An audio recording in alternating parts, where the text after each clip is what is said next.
Malgré cette Saint-Valentin ce 14 février, on ne s'est pas vraiment fait de cadeaux. On a distribué plus souvent les pains que les fleurs. Mais quoi qu'il en soit, on a 3 résultats très importants, notamment en vue de la lutte pour les playoffs. On va en parler avec nos invités, avec Robin Leblanc, avec Laurent Meunier, Stéphane, bien sûr. Mais toi, Robin, pour toi, l'image de cette soirée. L'effet Serge Pelletier qui continue de se faire sentir. Ouais. Laurent? Belle victoire de Fribourg qui continue son parcours depuis la trêve et qui se place au-dessus de la barre. On espère qu'ils vont y rester surtout. Et l'effet Hans Kosman qui pourrait peut-être commencer à se faire sentir du côté de Berne. Courte victoire de 2-1 contre Zug à la maison. Parfois, il faut un peu de chance. Parfois, vous savez la provoquer. Notamment sur un game-winning goal. Vous en voulez un peu cocasse? Regardez ce 4-1 de Sprunger avec la complicité involontaire d'un certain Nifel.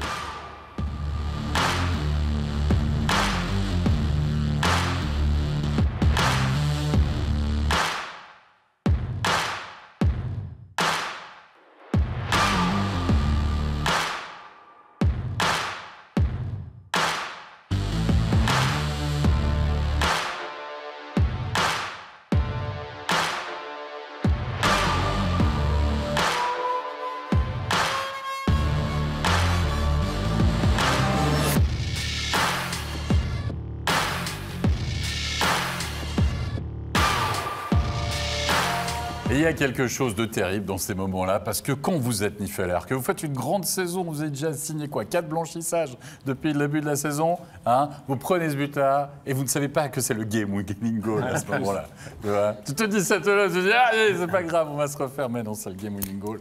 On va en parler de cette victoire, messieurs, de Fribourg-Gotteron ce soir, mais avant ça, on va s'intéresser au duel, au choc entre Berne et Zug, la lutte pour les playoffs, une équipe déjà qualifiée, mais voilà. Il y a le prestige, Zug qui a dominé Berne pendant cette saison régulière jusqu'à présent.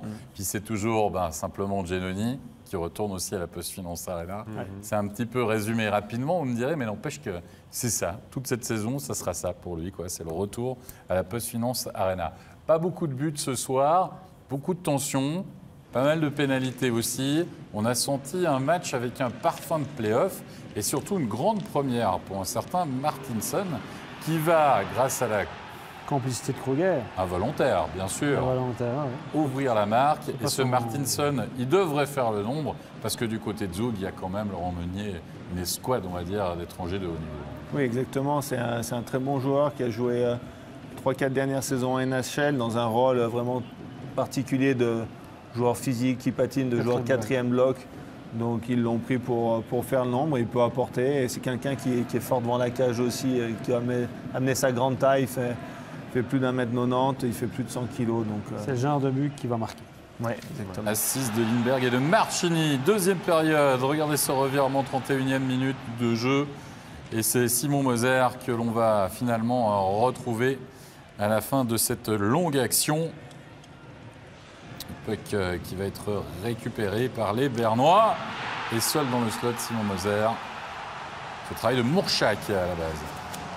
Oui, Simon Moser, il est toujours au bon endroit. C'est un joueur que j'aime beaucoup. Il amène beaucoup à Berne. C'est un joueur complet. Puis il est toujours devant le but. Puis c'est typiquement son genre de but. Puis ça a remis son équipe dans le match. Kosman a remodelé ses blocs un peu à Berne. Hein? Donc il a séparé Marco Bello, Ruffenhardt et Moser, qui étaient les inséparables. Il a mis Moser sur le 3e bloc avec Ruffenhardt au centre et Gerber à la droite.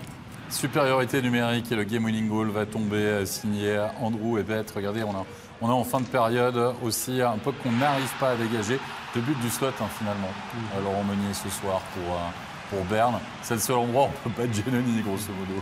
Oui, effectivement. Et après, ces 2 buts où on voit vraiment que Berne, ils en voulaient, ils se battent, ils vont récupérer. Sur le but de Moser, c'est une bonne récupération de Murzak. Là, il y a un shoot bloqué. Et Bett, on voit vraiment qu'il a la niaque, qui va chercher ce puck pour le mettre au fond. Et c'est vraiment, je pense, une victoire importante pour Berne.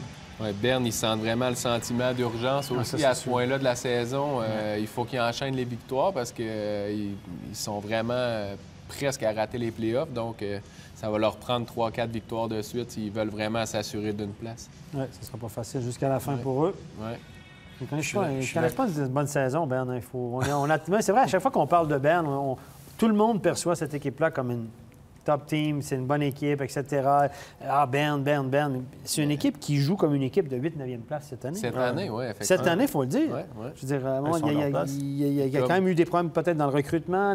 On a signé un gars comme Ebet, qui arrive en fin de course. Ruffenhardt n'amène plus ce qu'il amenait. T'as Blum en défense qui s'efface. On n'a pas renouvelé Kruger. Il y a quand même... Bern, c'est pas la machine. On a perdu Arcobello. Ouais. Moi, je suis désolé, mais tu perds Arcobello. Tu ne sais pas si tu vas prolonger Yalonen. Ils sont en discussion, ils le prolongent. Finalement, ils doivent s'en séparer. C'est ça. Mais attention quand même, attention à CP Bern. S'ils finissent 8e, rappelle-toi la saison... Ils ont un médecin très sévère aussi. Aussi. Mais rappelle-toi la saison où justement ils passent contre Lausanne pour 1 point. Ouais. Ils finissent 8e. Ouais. Ils faisaient pas une meilleure saison que celle-ci. Hein. Ouais, mais moi, Arrête, ils faisaient pas une meilleure saison que celle-ci. Mais moi, je trouve que la différence maintenant, c'est qu'avant, tout le monde voulait aller à Berne ou à Zurich. Là, maintenant, les bons joueurs, ils vont aussi à Bienne, ils vont aussi à Lausanne, ils vont aussi à Zurich. Il y a 5-6 équipes. Ça commence Donc, à être ça commence à être plus dur aussi pour une équipe comme Berne. Les joueurs, ils veulent plus automatiquement aller seulement là. Puis je pense des saisons comme ça, pour les recrutements qui vont venir dans le futur, Et tu regardes les recrutements ils vont qu'ils font. pas attirer nécessairement toujours les meilleurs C'est joueurs. ça, exactement. On est d'accord. Puis ils sont peut-être tout simplement un peu en fin de cycle aussi. C'est peut-être, honnêtement, pour l'intérêt du championnat, je trouve que c'est extra, c'est super. Là. Le règne de Berne, Zurich, Lugano, Davos, et c'est bien qu'il y a une passation de pouvoir aussi. Ils perdent Gaëtan Haas, aussi, qui était un très, très bon joueur de centre. Rappelant ne l'a pas remplacé. Non, pas du tout. Pestoni non plus. Non. Sherbrooke qui a une saison ordinaire aussi cette année. Sherbrooke, le fait qu'il soit parti, je pense, un peu aux États-Unis en faire le camp, ça l'a un peu déstabilisé mentalement, le temps qu'il revienne. Bon, je l'ai trouvé assez bon ce soir d'ailleurs. Mais oui, mais par contre, voilà, il faudra quand même se méfier s'ils font les playoffs. Parce que c'est une équipe qui a cette expérience. Ils ont gagné. Ils savent gagner. Mais tu regarde le line-up, c'est tout simple. Tu as une équipe comme ça, tu as des joueurs qui peuvent se réveiller, tu as suffisamment de leaders. Tu as Arcobello. La saison passée, Arcobello, il sort Genève. Tout ça, il met tout seul. C'est la réalité. Alors, ok, tu as Giannoni, mais tu as Arcobello devant qui peut marquer et qui tire l'équipe cette saison. On va voir ce que ça va donner. Ouais. Réaction, messieurs, à l'issue de cette victoire importantissime quand même de Berne. On va écouter tout de suite la réaction de Tristan Chervet. Tristan Chervet, vous remportez la victoire ce soir. Match de guerrier de toute une équipe. Vous êtes battu jusqu'à la fin. Ouais, je pense que bel esprit ce soir. On savait que ça allait être dur, qu'ils allaient rien nous donner. Je pense qu'au début, on était un pas trop tard tout le temps, mais on s'est bien repris au deuxième tiers. On a continué à jouer notre jeu et puis voilà, c'est 3 points vraiment importants. Alors on savoure cette victoire bien évidemment, mais il y a encore des choses à améliorer. Je pense notamment aux évolutions en supériorité numérique. Il faudra corriger le tir. Ouais, c'est sûr, voilà, on sait que pour le moment, c'est pas notre point fort. Mais je veux dire, aujourd'hui, on en met quand même un. Il était important. Je pense qu'après au 5-3, on a tué le match. Mais voilà, je veux dire, ils ont eu un 5-3 aussi. On l'a bien géré. Donc je dirais que c'est ex-aequo. Voilà, maintenant, on va oublier ce match, comme vous avez dit, corriger ce qu'il y a mieux à faire et puis on sera prêt demain à Bienne. Merci beaucoup Tristan et bravo. Eh ouais, duel bernois demain pour le CP Berne face à Bienne. On va s'intéresser maintenant au Lausanne Hockey Club et plus particulièrement Alexandre Grenier. C'est une des dernières arrivées du côté du LHC. Nous sommes allés à sa rencontre justement avant sa première partie. Puis on a recueilli aussi son impression après un premier match, on va dire plus que réussi. Regardez à ce sujet, est signé Jonathan Fillon, Michael Bartels et Angélique Revillot. On a rarement 2 occasions de faire une bonne première impression. Alexandre Grenier l'a bien compris. Le nouvel étranger du Lausanne Hockey Club a récolté 4 points lors de son premier match en Suisse. C'est sûr que ça a bien été pour ma part, mais il y a encore, comme je disais, des petits détails dans ma game. Il faut que j'améliore, que j'essaie de regarder un peu la vidéo, parler au coach. Certains ajustements, je pense, qui vont être capables de rendre la performance un peu meilleure pour, au bout de la ligne, essayer d'aller chercher la victoire. Les 32 matchs qu'il a joués en Allemagne cette saison lui ont permis de s'adapter au hockey européen et l'ont bien préparé à faire le saut en National League. C'est quand même très similaire. C'est sûr que, comme j'ai dit, il y a des ajustements, c'est un peu plus rapide. Il y a certaines positions qu'il faut que j'ajuste avec le style de jeu qu'il y a ici. Son grand gabarit sera certainement utile quand le jeu deviendra plus physique en play-off. J'essaie vraiment de garder mon jeu simple, d'être un bon power forward dans tous les niveaux, tous les aspects, au niveau détail, au niveau offensif, défensif. J'essaie vraiment juste de garder mon jeu simple et aider l'équipe à gagner.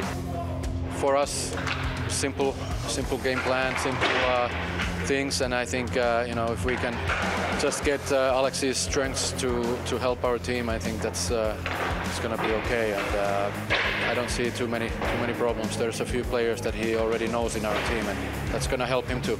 Lors de ses 2 années en Amérique du Nord, Ronald Skinins a eu la chance de jouer avec le grand attaquant québécois à Utica dans la AHL, tout comme Dustin Jeffrey lors de la saison 2014-2015. D'ailleurs, Ville Peltonen a voulu recréer cette chimie entre les 2 joueurs en plaçant Grenier à la droite de Jeffrey pour son premier match à Lausanne. C'est sûr que l'ajustement se fait un peu plus facilement. Écoute, je dois beaucoup de crédit à lui puis Ronald Cannons depuis mon arrivée, de m'inclure dans le groupe, également à tous les autres joueurs qui sont dans la chambre. Ils m'ont tellement facilité la tâche. C'est jamais facile d'arriver dans une chambre, puis avec 10 matchs à jouer, ils ont déjà une chimie. Puis les gars m'ont accueilli à bras ouverts, puis je les remercie vraiment beaucoup pour ça. It's a family, and then if we know some guy comes in and we know he's good and it's good for us, and we just accept him as quick as possible in the family. That's why we are the teammates, no matter who is coming, you have to, he's part of the family, and just took care of him a little bit and showed him around. Prêté à Lausanne pour la fin de la saison, Alexandre Grenier a un contrat valable pour la prochaine année en Allemagne, contenant une clause de sortie pour la National League. Reste à voir si ses performances forceront Jan Alston à le prolonger.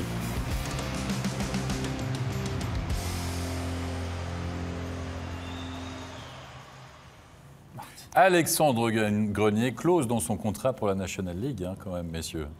4 points lors du premier match, Stéphane.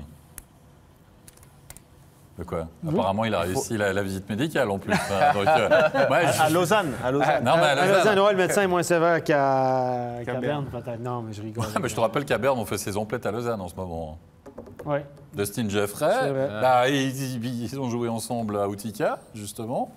Là, sur cette fin de saison, selon les playoffs aussi. Faut voir. Moi, je pense qu'il peut rendre service, honnêtement. Mon premier match, 2 buts, 2 passes, tout qui tournait pour lui.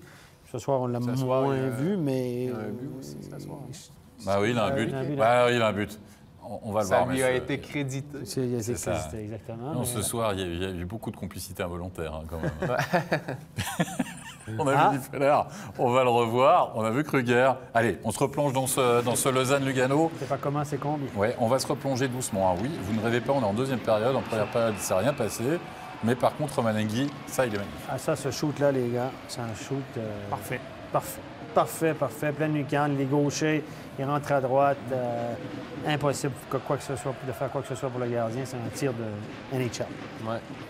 Et puis c'est surtout 1-0 pour Lugano après 40 minutes de jeu. Eh oui, vous avez été battu lors du dernier match 3-0, encore 2 périodes sans marquer. Les 2 premières périodes, Lausanne était... L'exécution n'était pas au rendez-vous, les attaquants ne se rendaient pas disponibles. C'était pas facile pour Lausanne dans les 2 premières périodes. Je suis d'accord, avec 5 périodes quand même. 5 périodes sans but. Le jeu ne partait pas de la zone de défense. C'est déjà arrivé à Lausanne cette saison en plus, tu te rappelles? Oui. De collectionner un peu les périodes sans but. Allez, on se rend 3e période. Fazzini, il en tire pas mal aussi, Piccolo Fazzini, qui va marquer le 2e 41e minute de jeu.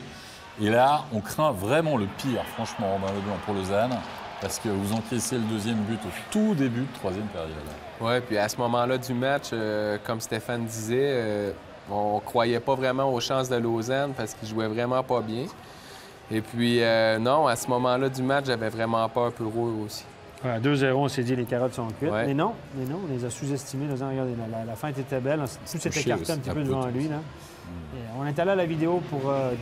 Lausanne a challengé ça en disant que Clausen avait peut-être dérangé Tobias Stéphane. Mais rien de tout ça, donc ils ont perdu leur temps.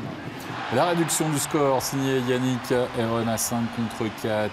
Le powerplay, enfin, qui fonctionne du côté lausannois. Un gros ouf au Rommelier de soulagement.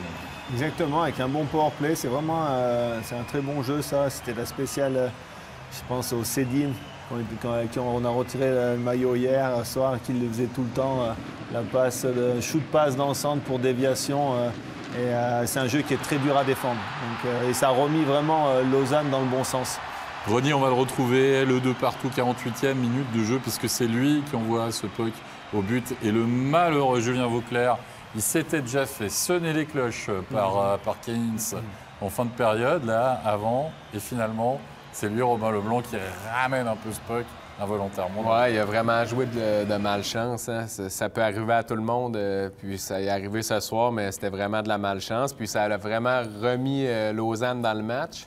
Et puis ça a été 2 buts rapides de Lausanne. Puis c'est vraiment presque les seules 2 minutes du match qu'on a vraiment vu Lausanne. Après, ça a été assez brouillon, mais ils ont quand même ramené des points. C'était un petit jeu préparé sur l'engagement, un petit set play. Hein? L'allié droit qui s'en va sur la bande. Son coureur le suit pas. Il se décale un petit peu. Il met pas que dans le paquet avec 2 gars qui convergent vers la cage.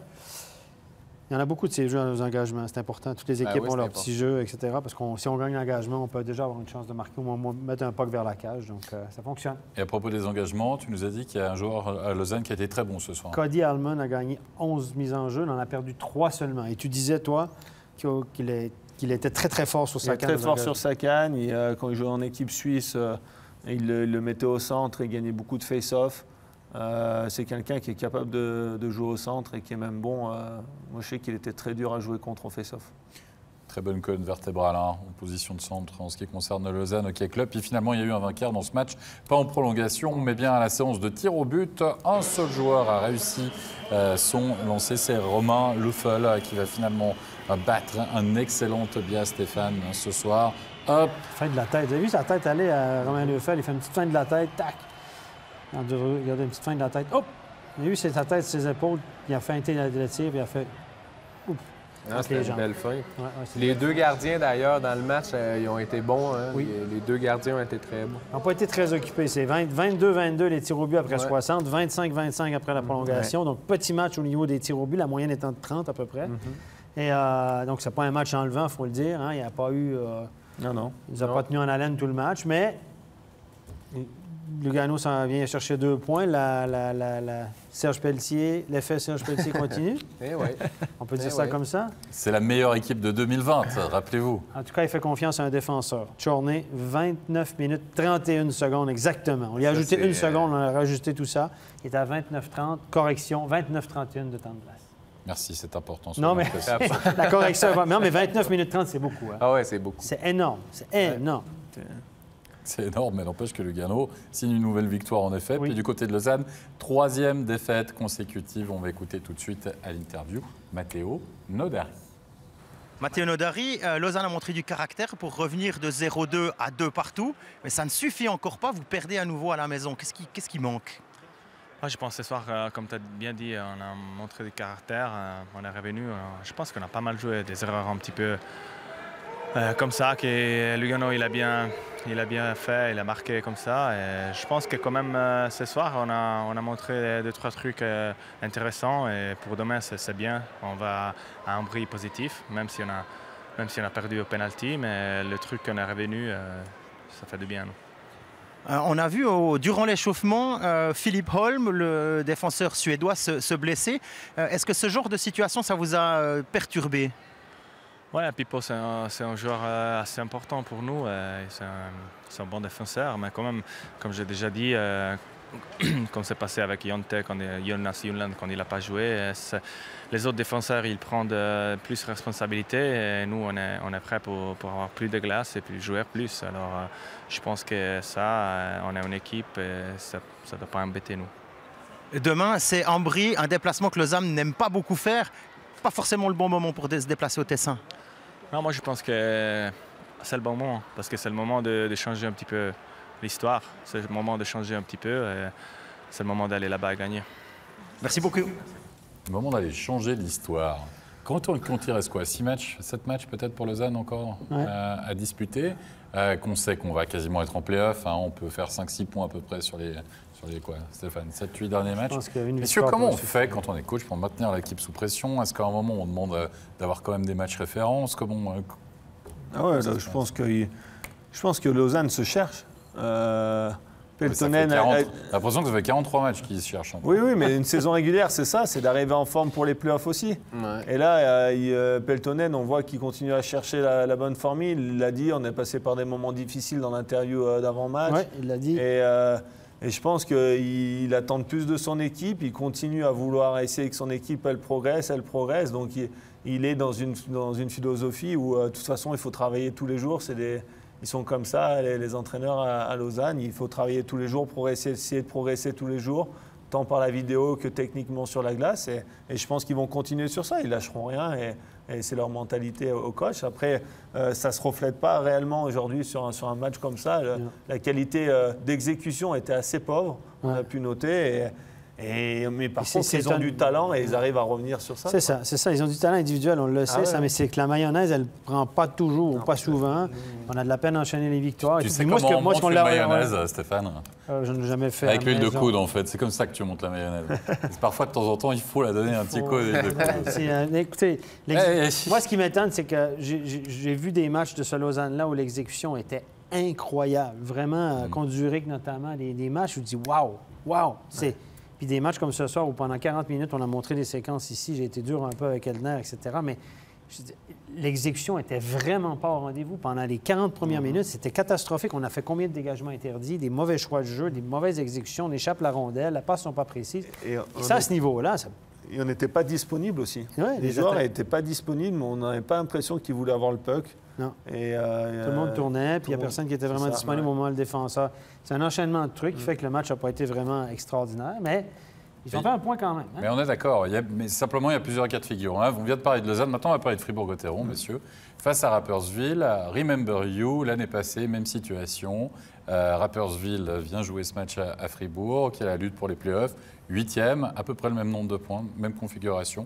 Et finalement, Rapperswil s'était imposé 4-1. On avait évidemment peut-être ce scénario en tête chez les joueurs fribourgeois.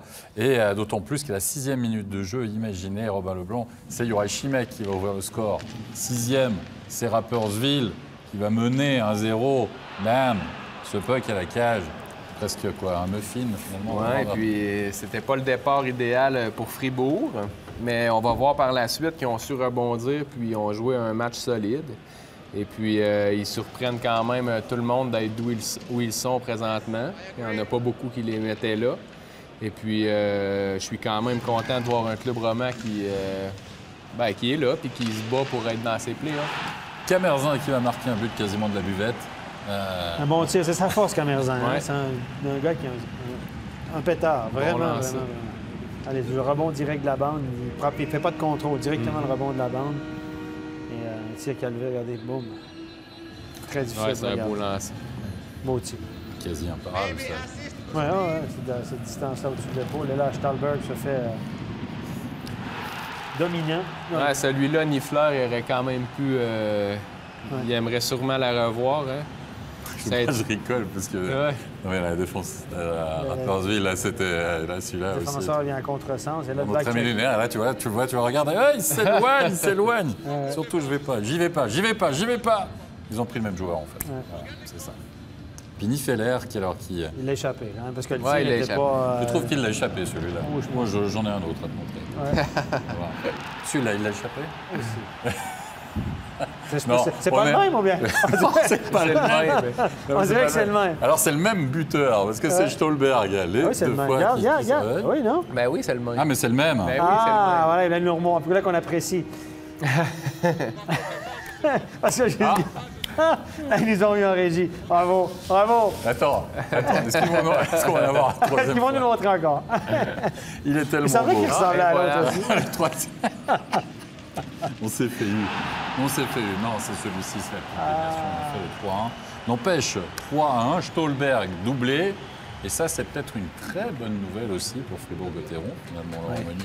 Je pense que c'est Stolberg buteur. Oui. Non, exactement. Depuis la trêve, il a quand même pas mal participé au but de Brodin sur les 2 derniers matchs aussi, où il était très présent en faisant des assists. Et là, le fait qu'il remarque, on sent que ça va mieux pour lui, là. Parce qu'avant la trêve, j'avais vu des matchs où il n'était pas au niveau où on sait qu'il peut être. Donc là, Fribourg a besoin d'un Stahlberg de haut niveau s'il veut faire les playoffs. Brodin a été dominant les 2 derniers matchs, puis ce soir, c'est Stahlberg. C'est ça. Ils ont besoin de bons étrangers. On le voit avec beaucoup d'équipes, par exemple Genève.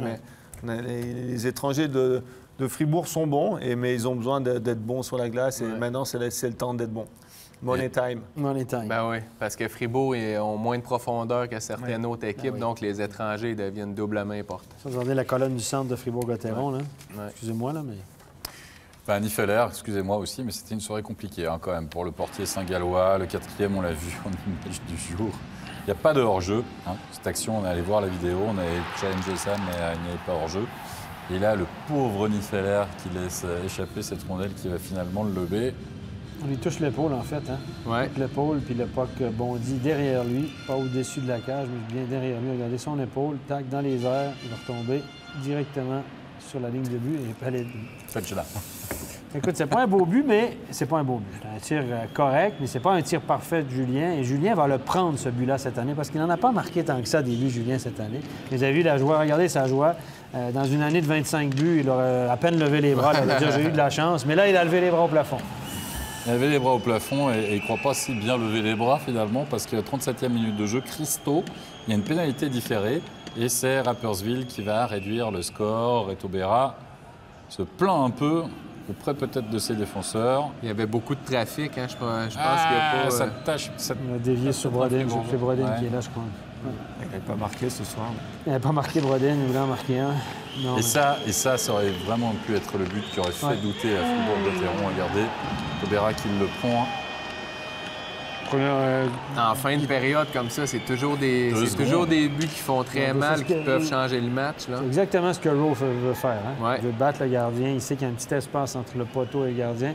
La position de Berra est un peu entre deux, regardez. Puis à ce moment-là du match, on croyait peut-être au revirement de situation. Oui, ça vient presque au cauchemar à ce moment-là. Ça tourne au vestiaire, oh non. Et regardez Reto Berra. Regardez Reto Berra qui en a cassé sa crosse de rage. Hop, et on apprécie. Boum. Ça en fait deux plutôt qu'une, Non, mais le gag, c'est qu'en fait, il restait 2 secondes à jouer. On a dû équiper Weber pour y jouer 2 secondes parce que Reto Berra était déjà parti au vestiaire. Ouais, il a fait blanchissage. Weber, oui. Sérieusement? Non, mais j'ai pas vu. On a vu ça. Il est parti au vestiaire? Il croyait que la période était... Oui, je te promets. Puis ils ont mis Weber pour 2 secondes. Il n'y a personne qui allait le rechercher au vestiaire, le grand. Là. Non, ils ont fait profiter Weber de 2 secondes à ce moment-là, sinon tu prends 2 minutes pour faire retarder le jeu, non? Tu vas aller rechercher au vestiaire? J'en sais rien. C'est toi l'ancien arbitre. C'est toi qui devrais nous dire ça. Non, moi, c'est surtout au niveau du coaching. Tu fais quoi? Le gars, il s'en va au vestiaire, il est frustré. Il voit que personne rentre au vestiaire, puis il s'en va au vestiaire, puis il revient pas. Allez, on va voir le 5-3 dans la cage vide. On va voir le 5-3 dans la cage vide. Non, on est complètement d'accord. Aplenalp qui va marquer dans la cage vide 5-3, victoire de Fribourg-Gotteron. Qu'elle fait du bien, franchement, cette victoire, messieurs. Il fallait gagner ça avec Berne qui gagne. Lugano qui gagne, il fallait prendre ses points. Ça met Langnau à 4 points avec un match en plus.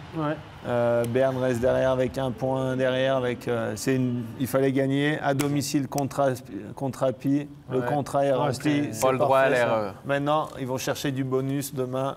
Et là, on allait gagner. Ce qui est bien dans ces fins de championnat, c'est que chaque match est tendu. Même nous, en studio, on est tendu de regarder qu'est-ce qui va se passer, puis qui va être dedans, qui va être pas dans les playoffs. Donc, c'est pour ça qu'on va faire le point. Messieurs, d'ici quelques instants avec le classement. Avant cela, une réaction à chaud à la suite de cette victoire de Fribourg-Gotteron.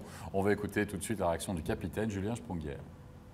Julien Sprunger, vous aviez tout en main pour remporter facilement durant ce match. Qu'est-ce qui s'est passé dans le deuxième tiers?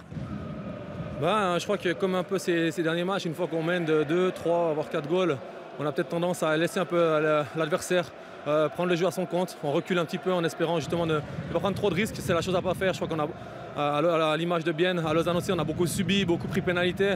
Et puis ce soir encore, on s'est fait peur. Mais je pense qu'il faut quand même retenir quelque chose de positif. On s'en sort avec les 3 points, c'est le plus important. Il y a des choses à améliorer. On joue peut-être pas notre meilleur hockey, mais on arrive chaque fois à trouver une solution pour engranger des points. Donc c'est une victoire qui va quand même faire du bien en vue du classement. Au niveau des points améliorés, à quoi vous pensez? Je pense que ce soir, on prend nouveau beaucoup de pénalités. Dans le deuxième tiers, on encaisse 2 goals alors qu'on a un homme de moins sur la glace. À Bienne, c'était la même chose. À Lausanne aussi. La discipline nous fait mal ces derniers temps. Ce soir, on a eu un 5-3. On aurait pu tuer le match à 4-1, je crois. On n'a pas réussi à faire la différence. C'est des petits détails comme ça, mais qui peuvent être un tournant du match. Voilà, on va pas s'attarder que sur les choses négatives. Je crois qu'on prend ces 3 points et maintenant, on va avoir de l'avant. Merci bien. Toujours excellent à l'analyse, le capitaine de Fribourg-Gotteron. Stéphane, il est temps de passer aux 3 étoiles de la soirée. Jingle.